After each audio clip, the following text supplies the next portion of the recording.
देखो बच्चा आगे धीरे धीरे खींचो, बच गया ये। चलो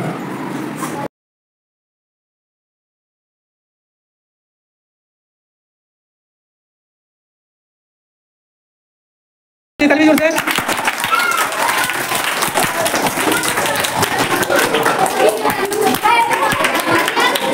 गतिविधि कराई गई है।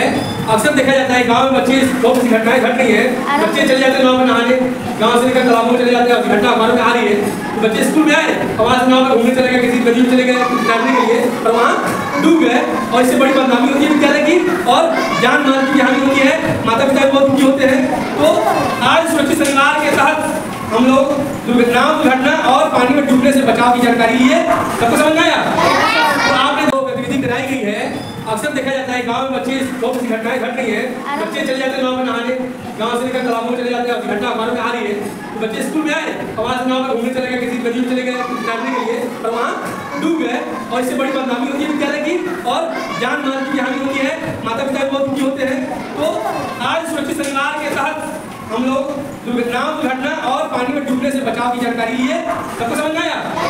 तो आपने जैसे देखा एक छोटा सा नाट्य रूपांतरण किया गया, उसमें देखा कि बच्चे नाव में बैठे हुए हैं और नाव चल रही है और बच्चे हिल भी रहे हैं। तो मतलब क्या है, नाव पानी में असंतुलित होती है ना, थोड़ा सा भी उछल कूद करेंगे तो क्या होगा, नाव पलट सकती है, हम नदी पानी में गिर सकते हैं। ठीक है, तो बचने के उपाय क्या होते हैं? या तो हमें तैरने आना चाहिए, अगर तैरने नहीं आता है तो हमें ऐसे नाव पर सफर करना चाहिए जिसमें लाइफ जैकेट हो। लाइफ जैकेट मतलब क्या होता है, जो भी इंसान नाव पर या जहाज पर जाता है उसको एक सुरक्षा लाइफ जैकेट दिया जाता है। कहीं अगर दुर्घटना हो तो लाइफ जैकेट में क्या होता है, हवा भरी रहती है, फोम होता है जो पानी में तैरती है, आपको डूबने नहीं देती है ना। रस्सी होनी चाहिए वहाँ पे, है ना।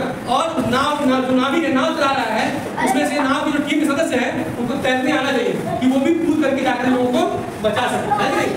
और कभी भी नाव पर या किसी भी और सवारी पर, चलती हुई गाड़ी पर सेल्फी नहीं लेना चाहिए। आपने जैसे देखा नाव पर बच्चे खड़ा करके सेल्फी ले रहे थे और उसी दौरान वो पानी में गिर गए। अगर धारा तेज होती, है ना, वंडर होता तो क्या होता, पानी में डूब जाते। लेकिन उसमें से एक बच्चा तैरता था, उसने तैर करके उस बच्चे को बचा दिया और फौरन उसको ले जाकर उसको प्राथमिक उपचार दिया, जिससे उसकी जान बच गई। एक नाव के ऊपर बैठा था, रस्सी लेके बैठा था, वो रस्सी से उस बच्चे को फेंक करके पकड़ करके खींच करके वापस उसको नाव पर लाया, उसकी जान बचाई।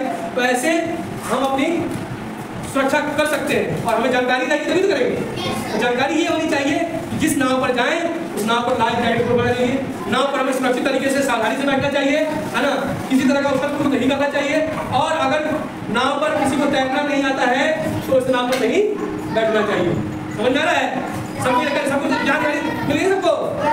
कोई विद्यालय से बाहर नहीं जाएगा, किसी को बुलाने पर नहीं जाएगा, नदी तालाब या नाव पर सवारी करने विद्यालय आवास में नहीं जाना है। और अगर जाना भी है माँ के साथ तो सुरक्षित तरीके से जाना है, सुरक्षा की जांच कर लेने के बाद तब जाना है। ठीक है, चलिए धन्यवाद।